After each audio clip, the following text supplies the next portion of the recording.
자신의 다리가 말을 듣지 않는다는 느낌보다 더 무서운 것은 없습니다. 스스로 걷거나 일어설 수 없게 되면 노인은 건강뿐 아니라 자신감도 잃기 시작합니다. 혹시 요즘 들어 다리가 약해지고 걷는 것이 예전보다 더 힘들어졌다고 느낀 적이 있으신가요? 식사도 조심하고 운동도 꾸준히 하는데 말이죠. 왜 계단 몇 칸만 올라가도 숨이 찰까요? 이 모든 내용을 시작하기 전에 지금 이 영상을 어디에서 시청하고 계신지 댓글로 남겨주세요. 한국 전역의 시청자 여러분과 이렇게 연결되는 것은 저희에게 정말 큰 영감이 됩니다. 왜 의자에서 일어설 때 손으로 버티고 힘을 주어야만 일어설 수 있을까요? 많은 사람들은 이것이 나이 때문이라고 생각합니다. 하지만 사실 꼭 그런 것만은 아닙니다. 우리가 매일 먹는 익숙한 음식들 중에는 건강에 좋다고 생각되는 것들이 오히려 다리를 점점 약하게 만드는 경우가 있습니다. 그리고 많은 사람들이 가장 놀라는 사실은 그 중에는 건강식으로 잘 알려진 과일들도 있다는 점입니다. 저는 김용호입니다. 서울 종합병원에서 25년 넘게 노인 건강과 관절 질환을 전문으로 진료해온 의사입니다. 수많은 노인 환자들이 다리 관절 운동 문제로 고생하는 모습을 보았습니다. 그 원인은 의외로 간단한 실수였습니다. 바로 모든 과일이 건강에 좋다고 믿는 것이었죠. 하지만 몇몇 과일은 익숙하고 먹기 편하더라도 관절을 염증시키고 통증과 근육 약화를 유발할 수 있습니다. 특히 60세 이상에서는 더더욱 그렇습니다. 당신도 매주 그런 과일들을 먹고 있을 수 있습니다. 그리고 그것들이 당신의 다리를 매일 조금씩 해치고 있다는 사실을 전혀 모르고 있을 수도 있습니다. 많은 사람들은 이렇게 생각합니다.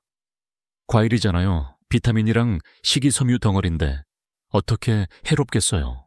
바로 이런 생각 때문에 잘못된 식습관을 무심코 계속하는 경우가 많습니다.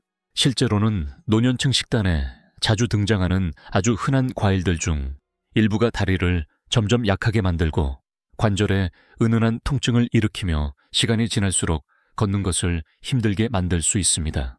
더 놀라운 점은 이런 반응이 당장 나타나지 않는다는 것입니다.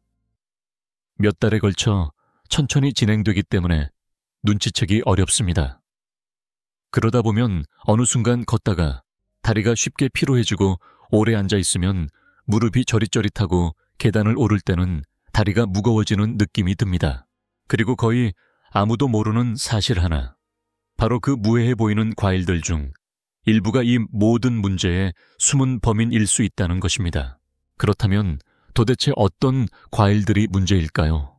왜 60세 이상의 사람들에게 해로울 수 있을까요? 한때는 건강식으로 여겨졌던 과일들이 말이죠. 그리고 과일을 잘못 먹는 것만으로도 정말 다리를 약하게 하고 관절염을 악화시킬 수 있을까요? 그 해답은 여러분을 깜짝 놀라게 할 것입니다. 특히 요즘 다리가 자주 아프고 무릎이 시큰거리거나 관절이 쉽게 피곤해진다면 이 내용을 끝까지 꼭 지켜보셔야 합니다. 왜냐하면 과일을 먹는 습관을 단 하나만 바꿔도 여러분의 움직임은 훨씬 더 유연하고 안정적이고 자신감 있게 달라질 수 있기 때문입니다. 저는 아직도 박 선생님의 사례를 아주 생생히 기억합니다. 올해 68세이시고 인천에 거주하시는 분입니다. 박 선생님은 건강에 대해 굉장히 철저하신 분이었습니다. 매일 공원을 30분씩 산책하시고 식사도 규칙적으로 드셨습니다.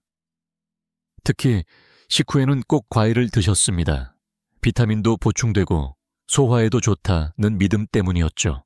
하지만 몇 달 전부터 다리가 점점 무거워지고 계단을 오를 때는 숨이 가빠졌으며 아침에 일어나면 무릎이 늘 욱신거린다고 하셨습니다.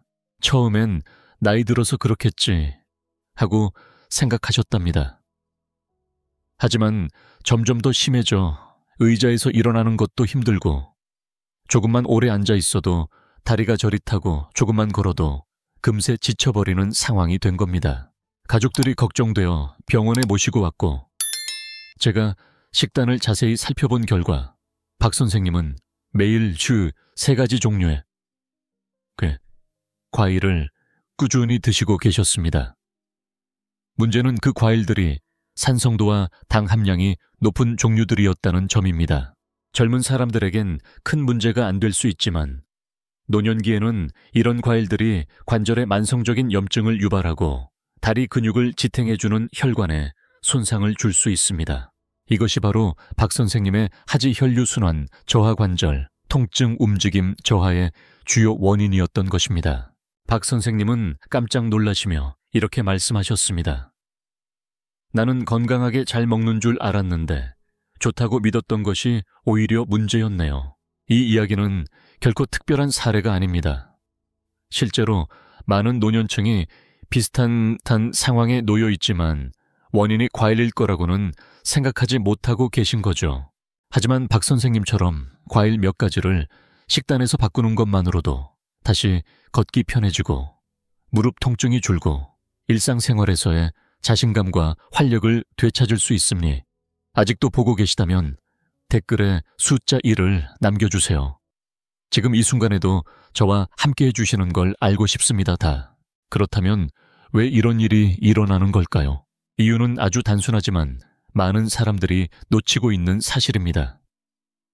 60세 이후의 신체는 더 이상 젊을 때처럼 음식을 받아들이지 않는다는 점입니다. 젊었을 때는 소화기관 혈관, 근육 관절 등이 활발하게 작동합니다. 당분이 많은 과일 산성도가 높은 과일료를 생성하는 성질의 과일들도 쉽게 처리되어 큰 영향을 남기지 않습니다. 하지만 60세를 넘기면 상황이 달라집니다. 혈액순환이 느려지고 근육과 관절 조직이 쉽게 염증을 일으키며 혈당이 더 불안정하게 오르내리고 소화 효소의 분비도 줄어들기 시작합니다. 한때 건강식으로 여겨졌던 음식들도 이제는 신체에 부담이 될 수 있습니다. 그럼에도 불구하고 많은 어르신들은 여전히 이렇게 생각하십니다. 과일은 자연식품이니 언제든지 먹어도 좋다. 과일은 달고 잘 익을수록 더 좋은 거다. 과일만 먹으면 속도 편하고 소화도 잘 된다. 이런 생각들이 사실은 흔한 오해입니다. 실제로 일부 과일은 다음과 같은 문제를 일으킬 수 있습니다. 혈당을 갑자기 높여 다리와 발의 혈관을 손상시킬 수 있고 심장질환이나 경미한 관절염이 있는 사람에게는 수분 저류와 관절 부기를 유발할 수 있으며 무릎, 발목, 발가락 관절에 염증 반응을 촉진시켜 기존의 약한 관절 통증을 더욱 악화시킬 수 있습니다. 문제는 과일을 먹는 것 자체가 아니라 연령에 맞지 않는 과일을 부적절한 타이밍에 무분별하게 섭취하는 데 있습니다. 따라서 아직도 모든 과일은 건강에 좋다, 많이 먹을수록 좋다고 믿고 계신다면 매일 조금씩 당신의 다리를 약하게 만들고 있는지도 모릅니다. 하지만 다행히도 매일 과일을 고르고 먹는 방식을 조금만 조정하면 이런 문제들을 충분히 개선할 수 있습니다. 지금부터 소개할 5가지 간단한 단계는 60세 이후에도 다리 건강 관절 기능 그리고 활동 능력을 지키는 데 큰 도움이 될 것입니다. 첫째, 염증을 유발하는 과일은 줄이세요. 산성도가 높거나 당분이 빠르게 흡수되는 과일은 가급적 섭취를 줄이는 것이 좋습니다. 예를 들어 파인애플, 망고, 포도, 잘 익은 바나나, 수박, 오렌지, 풋사과 등이 해당됩니다. 이 과일들은 혈당을 빠르게 올리고 관절의 염증 반응을 일으키며 자주 먹을 경우 다리 주변의 연조직에 부종을 일으킬 수 있습니다. 완전히 끊을 필요는 없지만 주 1, 2회 정도로 줄이고 소량만 드시는 것이 좋습니다. 둘째, 한겸 효과가 있고 당분이 적은 과일을 우선적으로 드세요. 대표적인 과일로는 블루베리, 라즈베리, 블랙베리 같은 베리류 부드럽고 섬유질이 풍부한 배 소화를 돕고 염증을 줄여주는 파파야, 관절에 좋은 지방을 포함한 아보카도, 요산을 낮추어 관절통을 예방하는 체리 등이 있습니다. 이런 과일들은 염증을 줄이고 혈당을 안정시키며 근육과 관절 조직에 영양을 공급하는데 특히 60세 이상에게 효과적입니다. 셋째 식사 직후나 늦은 밤에는 과일을 피하세요. 식후에 과일을 디저트처럼 먹거나 밤늦게 과일을 먹는 습관은 혈당을 급격히 올리고 소화되지 않은 당이 지방으로 전환되기 쉬워 다리 피로와 부종을 유발할 수 있습니다. 가장 좋은 시간은 아침과 오후 중간 시간대로 배가 너무 부르거나 너무 고프지 않을 때가 적당합니다. 넷째 과일을 먹을 때는 단백질이나 식이섬유와 함께 드세요. 과일만 따로 먹기보다는 무가당 요거트, 부드러운 두부 호박씨나 호두 같은 견과류와 함께 섭취하면 당 흡수 속도가 느려져 염증 반응이 줄고 에너지도 더 오래 유지됩니다. 다섯째 식단 변화를 준 뒤에는 반드시 내 몸의 반응을 관찰하세요. 과일을 먹고 나서 몸이 가벼워졌는지, 관절이 덜 아픈지, 아니면 다리가 더 피곤해졌는지를 체크해 보세요. 걷다가 종아리가 당기거나 밤에 쥐가 나거나 발목 주변이 부어오르지는 않는지도 주기적으로 확인해 보시기 바랍니다. 이런 변화를 주간 단위로 기록하다 보면 지금 내게 맞는 과일이 무엇인지 알 수 있습니다. 이 5가지 원칙만 제대로 실천해도 다리의 무거움이 줄어들고 관절 통증이 완화되며 걷는 것이 훨씬 수월해지고 밤잠도 훨씬 편안해지는 변화를 직접 느낄 수 있을 것입니다. 한국인으로서 우리는 예로부터 건강한 식습관을 매우 중요하게 여겨왔습니다. 된장국 김치, 그리고 매일 풍부하게 섭취하는 채소와 과일들까지 이런 전통적인 식생활은 우리 건강의 근본이 되어왔습니다. 하지만 나이가 들수록 모든 과일이 다 몸에 맞는 것은 아닙니다. 예를 들어 저녁 식사 후에 디저트 과일 아침에 마시는 바나나 스무디 여름철 시원하게 먹는 수박 한 조각, 이런 음식들이 가볍고 건강해 보일 수 있지만 잘못된 방식으로 섭취하면 관절 통증, 다리, 힘 저하, 심지어 부종까지 유발할 수 있습니다. 그래서 저는 항상 노년 환자분들께 이렇게 권합니다. 한국인의 담백한 전통 식단은 그대로 유지하되 과일 선택은 좀 더 신중하게 하셔야 합니다.